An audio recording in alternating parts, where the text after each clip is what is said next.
se llenó totalmente de basura, un constructor lo compró. Tenía una idea para ganar mucho dinero con ese basurero. Así que trajo enormes camiones con tierra y la esparció encima de la basura, compactando la tierra con una enorme y pesada aplanadora. Trajo más tierra y realizó el mismo procedimiento hasta que lo que había sido un inmenso basurero se convirtió en un hermoso terreno firme y nivelado, y entonces comenzó a trazar un conjunto habitacional con amplias calles, hermosos jardines y florecientes árboles. Nadie podía decir que alguna vez ese lugar fue un basurero, y construyó muy atractivas casas, y las familias comenzaron a comprarlas y habitarlas, y muy pronto ese lugar se convirtió en un hermoso vecindario. Pero después de algunos años, el suelo comenzó a ceder, y se abrieron grietas en las calles, y las paredes de las casas comenzaron a partirse, los techos se hundían, y fétidos olores salían de la tierra como efecto de la basura podrida sobre la que estaban construidas las casas. Poco a poco las familias fueron abandonando sus destruidas casas, y pronto esa comunidad fue abandonada y olvidada. Y los vecinos alrededor de esa comunidad sabían lo que había pasado. Esas hermosas casas fueron construidas sobre basura. Ahora nos preguntamos por qué tantos hogares están teniendo el mismo destino. ¿Por qué tantos hogares están derrumbándose?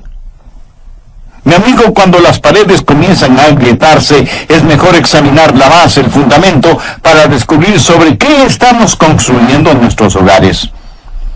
El pasaje de la Escritura que vamos a estudiar es fundamental para el hogar, porque nos dice cómo se debe construir un hogar.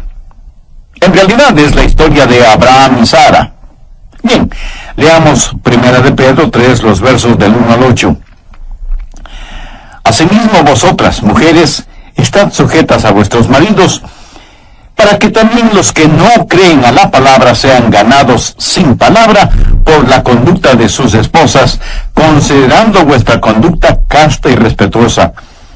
Vuestro atavío no sea el externo de peinados ostentosos, de adornos de oro o de vestidos lujosos, sino el interno del corazón, en el incorruptible ornato de un espíritu afable y apacible, que es de grande estima delante de Dios. Porque así también se ataviaban en otros tiempos aquellas santas mujeres que esperaban en Dios, estando sujetas a sus maridos, como Sara obedecía a Abraham, llamándole Señor, de la cual vosotras habéis venido a ser hijas, si hacéis el bien, sin temer ninguna amenaza. Vosotros, maridos, igualmente, vivid con ellas sabiamente, dando honor a la mujer como a vaso más frágil y como a coherederas de la gracia de la vida, para que vuestras oraciones no tengan estorbo.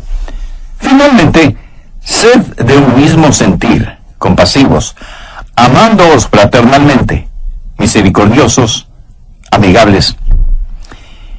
Qué maravilloso pasaje es este. Y me gusta mucho que la ilustración que se usa se relacione con Abraham y Sara.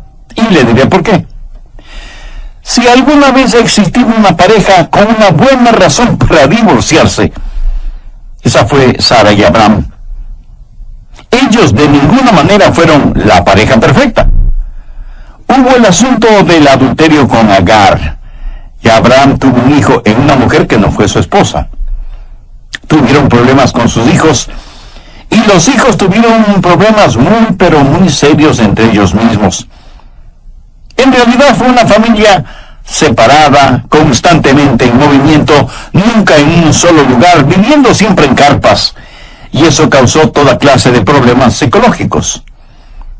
Abraham fue descuidado, diciendo la verdad, y desconsiderado con su mujer. Dijo medias verdades, y una media verdad es por lo general una mentira completa. Juntos habían recorrido todas las etapas de la vida. Se conocieron cuando eran jóvenes y se enamoraron a muy temprana edad.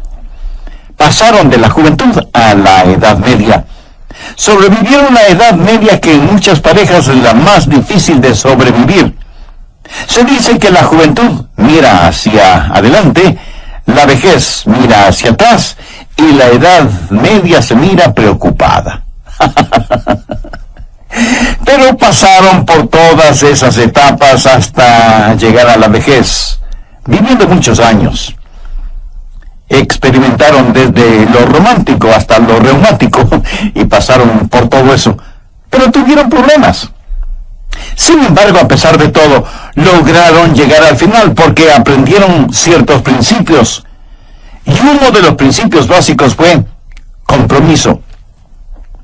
¿Sabía usted que las parejas que se divorcian y las que no se divorcian generalmente tienen la misma clase de problemas? La diferencia no está en los problemas que tengan, sino en el compromiso mutuo.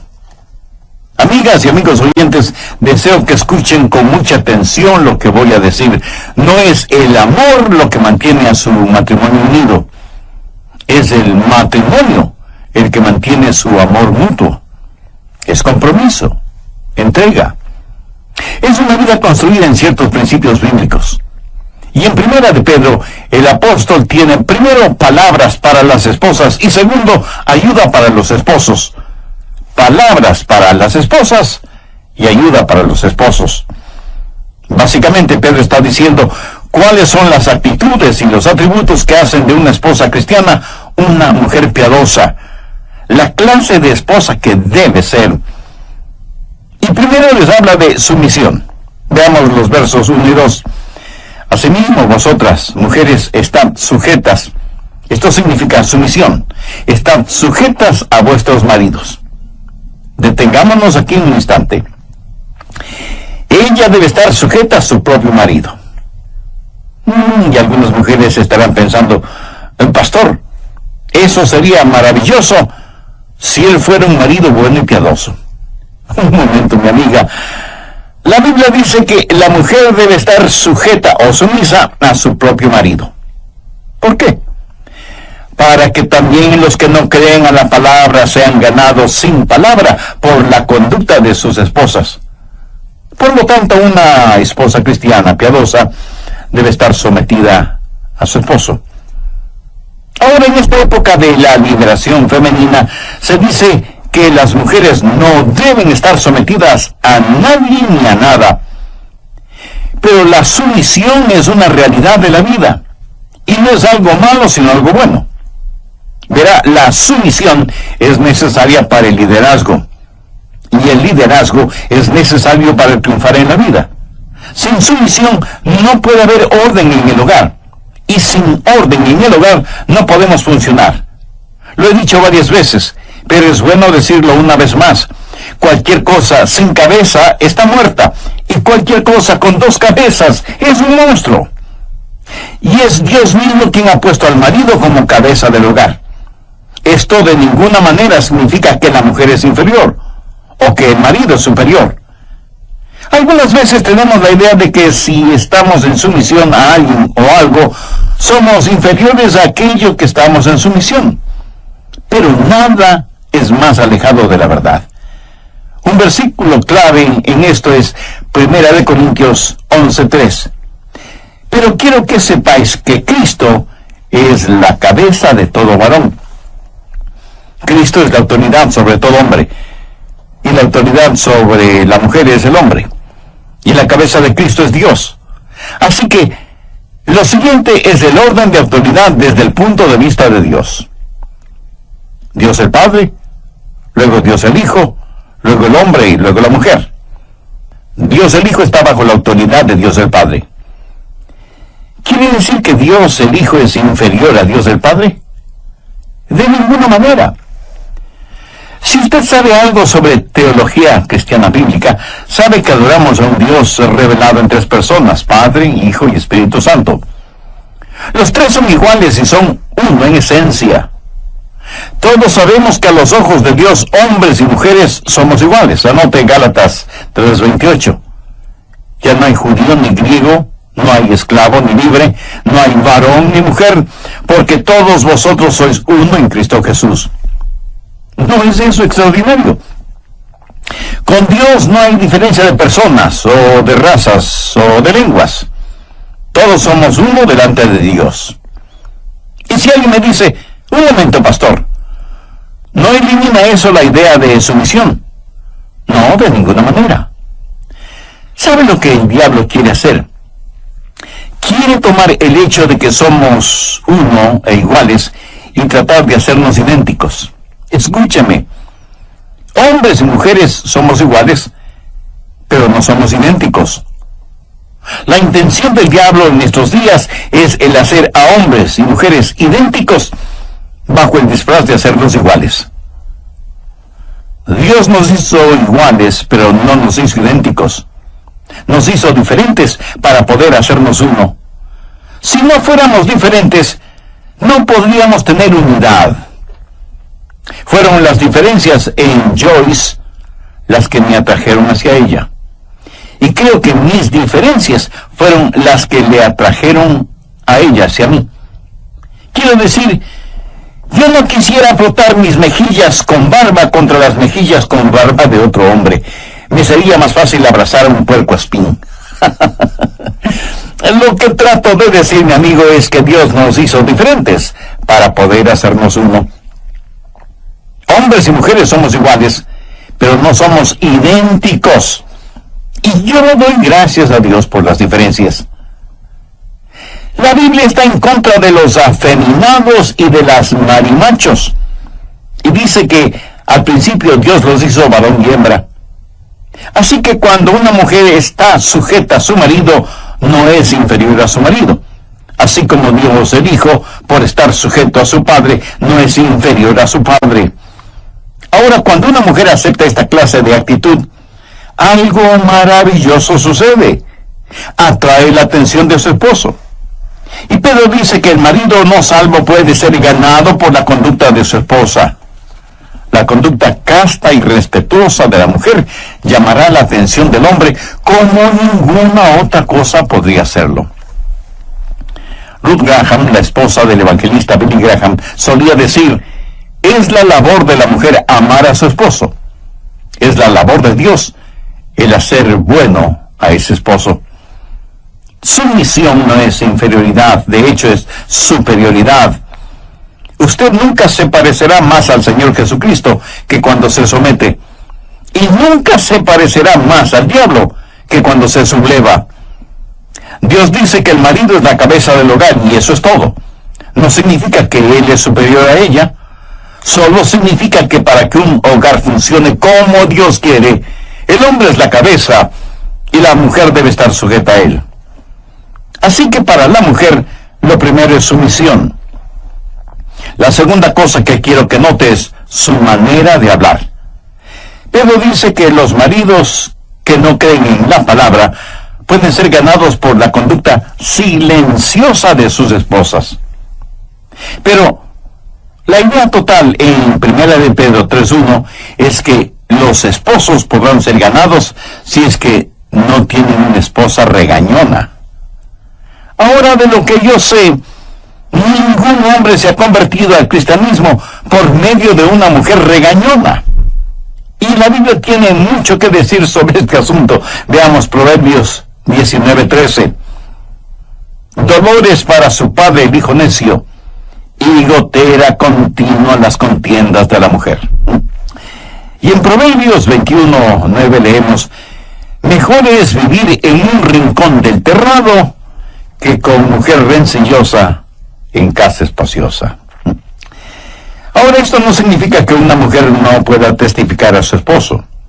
No significa que una mujer no pueda exponer su causa o hacer conocer sus puntos de vista y sus deseos.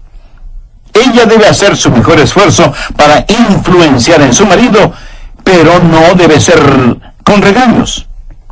La Biblia dice que él debe considerar la conducta de su esposa casta y respetuosa. La palabra casta significa pura, sin adulteraciones. Una esposa debe ser tan pura y transparente para que si tiene un esposo no salvo, la forma en que ella vive y su estilo de vida digan 1000 veces más de lo que las palabras de ella podrían decirle. Él debe vivir con un sermón, comer con un sermón, dormir con un sermón. Ella debe rodearle con un radiante y hermoso estilo de vida. Amiga, sé que no es fácil hacer esto, especialmente cuando son bombardeadas por toda clase de cosas impuras. Y usted no podrá tener un estilo de vida casto y puro, a menos que tenga pensamientos castos y puros. Déjeme decir para hombres y mujeres algo sobre pensamientos impuros. Nunca antes habíamos enfrentado una época con tantos pensamientos impuros que penetran nuestras mentes y nos impulsan, como en la época actual. ¿Qué hace usted cuando tiene un pensamiento impuro? Bueno, dirá usted, simplemente lo alejo de mi mente. Eso no es tan fácil. Lo que debe hacer es reciclarlo. ¿Qué quiere decir con esto? Escúcheme. Estamos hablando de pensamientos impuros. Suponga que está en una piscina y está jugando con una pelota llena de aire. Usted empuja esa pelota hacia el fondo de la piscina. ¿Y qué sucede? Que esa pelota sale a la superficie. Pensamientos impuros. Usted trata de hundirlos y siempre saldrán a la superficie. Eso es lo que sucede cuando usted trata de alejarlos. No puede hacerlo. Entonces, ¿qué necesita hacer? La próxima vez que un pensamiento impuro penetre en su mente y en su corazón, no trate de alejarlo, recíclelo. Tome la palabra de Dios y saque el aire de esa pelota. Quiero decir, mire ese pensamiento a la luz de la palabra de Dios. Cuando tenga un pensamiento impuro, pregúntese qué dice Dios sobre el asunto. Mírelo bajo el microscopio bíblico y quítele todo el aire a ese pensamiento. Solo entonces no podrá salir nuevamente a la superficie. Se quedará inútil en el fondo, no porque lo ha alejado de usted, sino porque lo ha enfrentado y eliminado con la palabra de Dios. Aquí está una esposa que debe tener una conducta casta, una conducta pura. Ahora no piense solo en su sumisión y en su conducta, sino también en su serenidad. Los versos 3 y 4 de Primera de Pedro, capítulo 3, dicen: vuestro atavío no sea de externo, de peinados ostentosos, de adornos de oro o de vestidos lujosos, sino el interno del corazón, en el increíble ornato de un espíritu afable y apacible, que es de grande estima delante de Dios. Aquí Dios le dice a una mujer cómo ser hermosa, y le dice que una de las cosas que le hace hermosa es la serenidad, el adorno de un espíritu afable y apacible. Antes de terminar este programa, permítame decirle lo siguiente. Delante de Dios nunca somos más hermosos que cuando espiritualmente llegamos a ser sus hijos. Y si bien es cierto que todos los seres humanos somos criaturas de Dios, solo cuando recibimos a Cristo como nuestro Salvador y Señor es que nos volvemos hijos de Dios. La Biblia dice en Juan 1:12, mas a todos los que le recibieron, a los que creen en su nombre, les dio potestad de ser hechos hijos de Dios. ¿Es usted ya un hijo o una hija de Dios? Para entender a plenitud lo que Dios tiene que decir sobre el matrimonio, hay que conocer íntimamente a Dios, quien fue el inventor del matrimonio. ¿Conoce usted de esa manera a Dios por medio de su Hijo Jesucristo? Al finalizar el programa anterior dije que una esposa debe tener una conducta casta, una conducta pura. Ahora, no piense solo en su sumisión y en su conducta, sino también en su serenidad.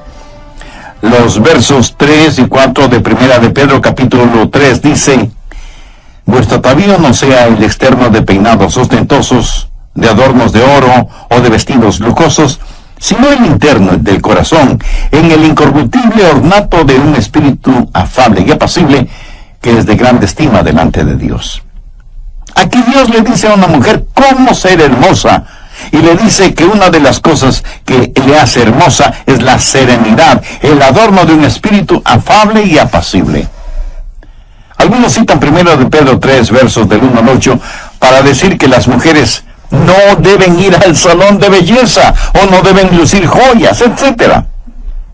Pero hay que leer esto cuidadosamente. Otra traducción de la Biblia dice: No dejen que su adorno sea meramente externo. Y me alegro que la palabra meramente esté ahí. Porque alguien podría decir, la Biblia dice que las mujeres no deben arreglarse el pelo. O que las mujeres no deben lucir ninguna joya. O que las mujeres no deben vestirse. No dice eso. Pero sí dice que el adorno de las mujeres no debe ser meramente, o sea, únicamente lo externo, lo físico, lo material. Estimada amiga, lo que está diciendo es que si usted quiere ministrar a su esposo, debe tener una belleza que va más allá de lo superficial, de lo epidérmico. Y Sara es el ejemplo aquí. Permítame decirle que Sara fue una mujer de extraordinaria hermosura. Imagínese, ella tenía 80 años y los hombres aún se peleaban por ella. Pero el apóstol está diciendo que una mujer casta y pura no debe ponerse vestidos chillones o llamativos, que no debe sobreadornarse de tal manera que esconda por completo la belleza interior que Dios ha puesto en ella. Por ejemplo, se dice que los ojos son el espejo del alma. ¿Ha visto cómo algunas mujeres se maquillan los ojos? Asustarían a cualquier marciano si los marcianos existieran. Y debido a esa máscara que se ponen, es imposible ver ninguna belleza interna. Y Pedro dice que si usted pone el énfasis solo en lo exterior, está peleando una batalla perdida, porque las cosas externas son corruptibles. Pero la belleza interna va en aumento día tras día.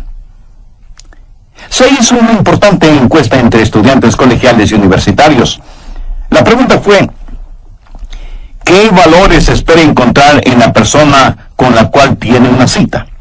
Los estudiantes respondieron que lo que esperaban encontrar era personalidad, sinceridad y carácter. El asunto de la apariencia física ocupó casi el último lugar en la encuesta. ¿Sabe que las personas que se adornan excesivamente es porque les falta autoconfianza? Pero la persona que se viste sencillamente y hace resaltar sus cualidades internas es la persona más segura de sí misma. El apóstol habla del ornato de un espíritu afable y apacible. Ahora, queridas damas, no tengan la idea de que mansedumbre es sinónimo de debilidad. La palabra afable aquí era usada para describir a los soldados en el ejército romano, y ellos estaban bajo el comando del cuartel general. Y nadie podría decir que los soldados romanos eran débiles. Pero esta palabra la usaban para describir a un caballo salvaje en el desierto, al que enseñaban a llevar la brida y la montura. Ciertamente ese caballo no era débil, y aunque fuera domado, seguía conservando toda su fortaleza. Sabía que una mujer requiere de más fortaleza para, en realidad, exhibir un espíritu afable y apacible. Y ser apacible no significa que ella es solo un adorno. Ser apacible significa ser tranquila y serena. Ella posee esa belleza interior, sabe quién es, tiene fortaleza y control. Es dueña de esa serenidad que demuestra la presencia de Jesús en su vida. Y todo eso sale a flote en su forma de hablar, en la forma de estar sujeta a su marido. Y Pedro habla también de la manera en que ella se desempeña. Leamos los versos 5 y 6. Porque así también se ataviaban en otros tiempos aquellas santas mujeres que esperaban en Dios, estando sujetas a sus maridos, como Sara obedecía a Abraham, llamándole Señor, de la cual vosotras habéis venido a ser hijas. Hay que entender que Sara, por llamar Señor a su marido, no lo adoraba. En esos tiempos bíblicos, ese era un término de respeto. Ella tenía respeto por su esposo, y como resultado ella también era respetada. La Biblia dice que ella obedecía a Abraham. Obedecer literalmente significa suplir para las necesidades de otro. Sara se veía a sí misma como quien había sido dada a Abraham para suplir sus necesidades emocionales, espirituales y físicas. La Biblia dice que una esposa es ayuda idónea para su esposo. Ella lo completa. No está para competir con él, sino para completarlo. Ella debe ser para él lo que el arco es para el violín. Así dice Dios que debe ser una esposa. Y Sara es un extraordinario ejemplo. Pedro tiene palabras para las esposas y ayuda para los esposos. ¿Cómo debe ser un esposo? Lo primero que quiero que note es lo que dice el verso 7. Vosotros, maridos, igualmente, vivid con ellas sabiamente. Lo que el marido necesita es conocimiento. El problema con la mayoría de los maridos es que están tan sobrecargados de ignorancia. Discúlpenme, amigos, pero eso es la verdad. Por eso la Biblia dice, vivid con ellas sabiamente. La razón por la cual los maridos no tienen conocimiento es que sencillamente no se dan cuenta. Mi amigo, si le importa a su esposa, se dará cuenta que usted padece de dos cosas. Primero, la ceguera de los negocios, y segundo, la falta de interés para escucharla. Y la razón por la cual no escuchamos es porque pensamos que ya lo sabemos todo, y que todo lo que vamos a oír de parte de ella es repetitivo. Amigos, déjenme decirles algo. Es mejor que aprenda una cosa sobre las mujeres. Las mujeres no solo piensan con la cabeza, sino que piensan también con el corazón. Y ellas no solo hablan lógicamente, sino que hablan emocionalmente. No escuchen lo que ellas dicen, escuchen lo que ellas quieren decir. Y eso es difícil, porque usted tiene que escuchar con su corazón, al igual que con su cabeza. Quiero hacerles una pregunta. ¿Sabe usted cuáles son las 3 más profundas necesidades de su mujer? Podría escribirlas sin usar todo el día para hacerlo. Simplemente escriba, estas son las 3 más profundas necesidades de mi mujer. Vaya, qué tarea más difícil, ¿verdad? ¿Sabe lo que significa estar consciente de algo? Es amar a su mujer con sus ojos y con sus oídos. ¿Hace usted eso?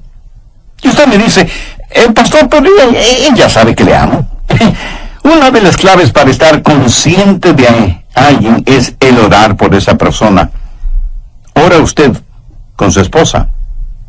Honestamente, usted no puede interceder por ella si no está consciente de su bienestar, de sus necesidades. Pero no solo estar consciente de eso, sino también aceptarla. Pero dice, vosotros, maridos, igualmente vivid con ellas. Esto habla de total aceptación. Cuando usted se casó, sintió que esa mujer y usted tenían mucho en común. Y eso es probablemente lo que les atrajo el uno al otro, las cosas que tenían en común. Pero usted desconocía que no era solamente lo que tenían en común lo que les atrajo, sino también las diferencias. Es un hecho psicológico que los opuestos se atraen.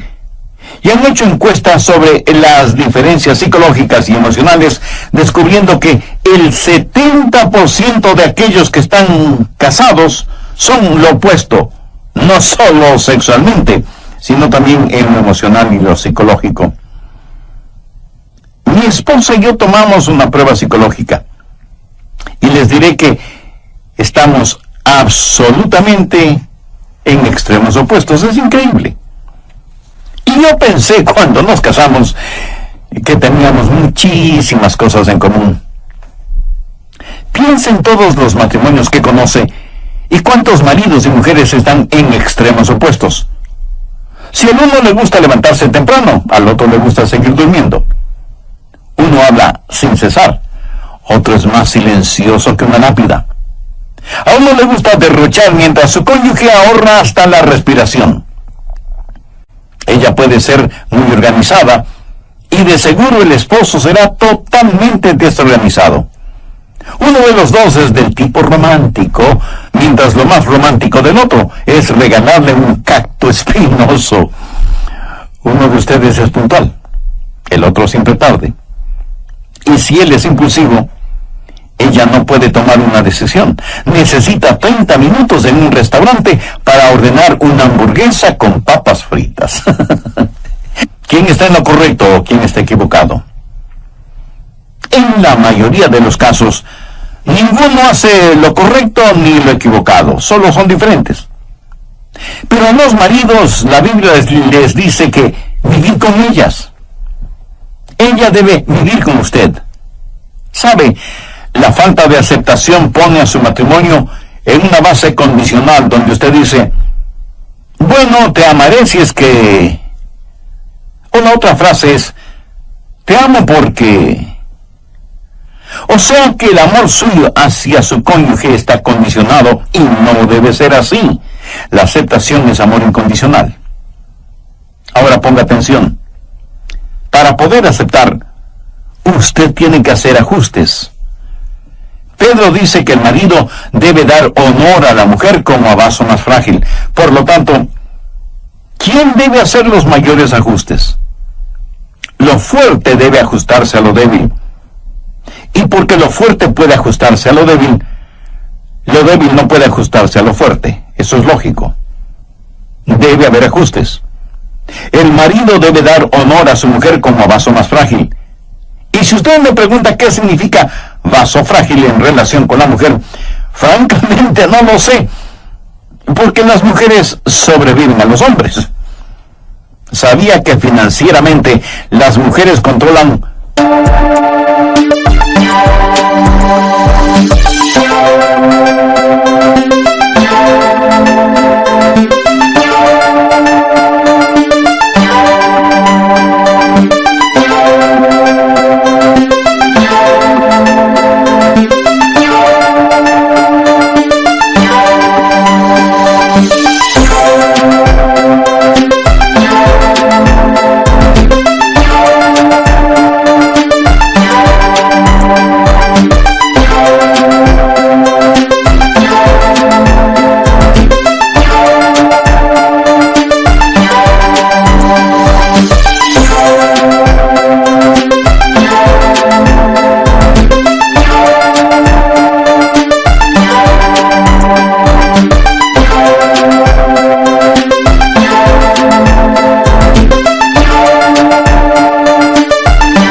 porcentaje del dinero? Y sin embargo la Biblia les llama vaso frágil. Yo creo que el vaso frágil es el vaso más fuerte debido a la debilidad del vaso fuerte por el vaso frágil.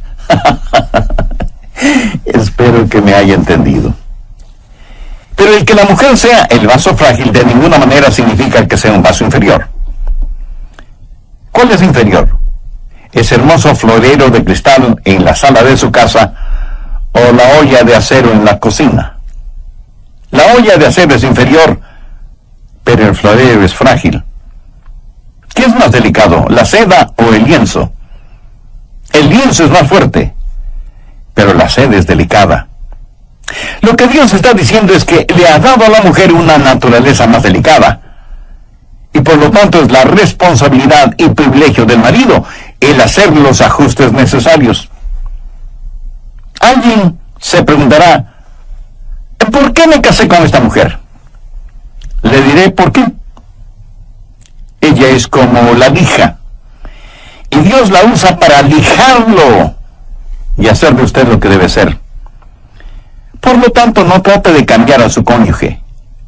¿Sabe? La mayoría de nosotros pensamos, bueno, le cambiaré a él o a ella después de que nos casemos.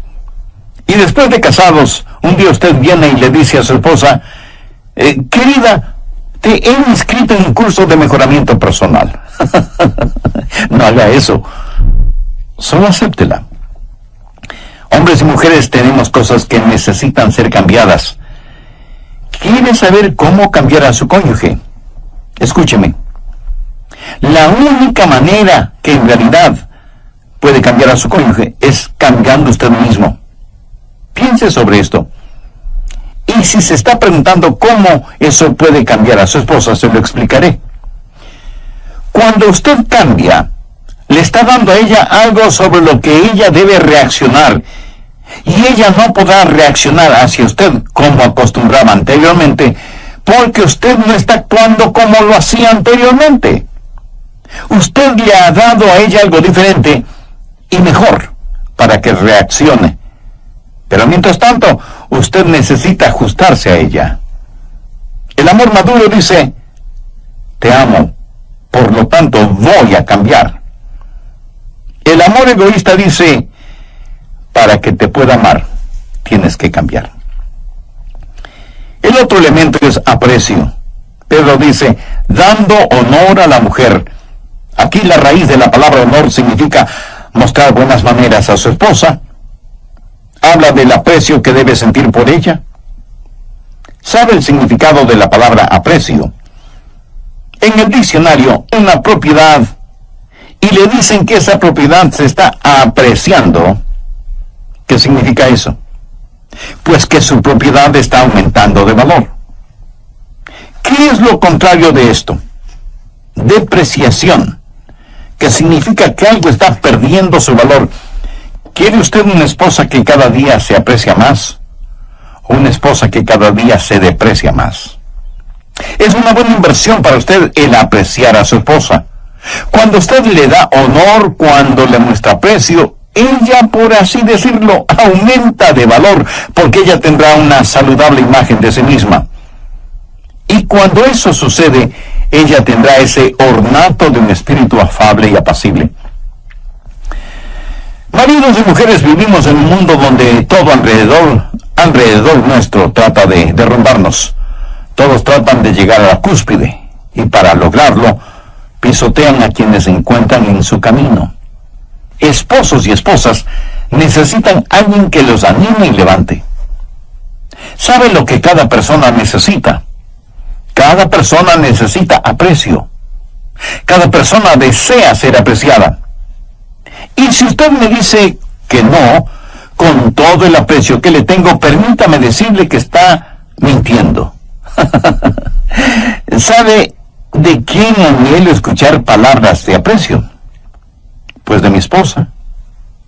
Porque las palabras de aprecio son muy importantes en la vida de cualquier ser humano. Por lo tanto, cuán significativo es que el esposo dé honor a su mujer, alabe a su mujer. Y note que estoy diciendo alabe a su mujer, no digo adule a su mujer. La genuina alabanza está fundamentada en la verdad. El adulo, por lo general, es engañoso y se basa en mentiras. Leemos en el Salmo 5, verso 9, porque en la boca de ellos no hay sinceridad, sus entrañas son maldad. Sepulcro abierto es su garganta, con su lengua hablan lisonjas. Alabe a su mujer y hágalo públicamente, frente a sus familiares, frente a sus amigos, frente a sus socios. Esto es lo que la palabra de Dios dice. Se dice que después de años de matrimonio un hombre puede ver a su esposa aún sin mirarla y viceversa. ¿Cuán verdadero es eso? Veamos una vez más, primera de Pedro 3:7. Vosotros, maridos, igualmente vivid con ella sabiamente, dando honor a la mujer como a vaso más frágil y como a coheredera de la gracia de la vida, para que vuestras oraciones no tengan estorbo. ¿Notó esa hermosa frase, como a coheredera de la gracia de la vida? La gracia de la vida. Es como si Dios mismo estuviera diciendo, esta es la cereza que adorna el pastel. Amigo, ¿cómo van las cosas en su matrimonio?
está su relación con su esposa? Si este mensaje que he compartido con usted ha puesto en evidencia algunas deficiencias suyas en relación con su esposa, la razón bien podría ser que usted no tiene la presencia de Cristo en su vida. Y sin la dimensión espiritual en su vida, las cosas nunca serán lo que deben ser. Es el Señor Jesucristo su Salvador y Señor. Le ha invitado para que venga a morar en su corazón y tome el control de su vida, incluyendo su matrimonio. Si usted no tiene comunión con Dios por medio de Jesucristo, ¿cómo puede orar por su esposa, por sus hijos o por usted mismo? Quisiera hacer una decisión por Jesús. Lo puede hacer ahora mismo en la intimidad de su ser. Solo tiene que pedirle con sus propias palabras que le perdone sus pecados. Reconocer que es un pecador y que necesita salvación. Agradecer a Jesús, quien murió y dio su vida en la cruz del Calvario y derramó su sangre por sus culpas, para que usted pueda tener vida eterna y vida en abundancia. Si usted hace esta decisión espiritual, la Biblia dice que hay regocijo en el cielo por cada pecador que se arrepiente. Nos sentiremos sumamente honrados si usted nos escribe contándonos de su decisión por Cristo. Así nos dará también la oportunidad de orar por usted, por su esposa y por su familia.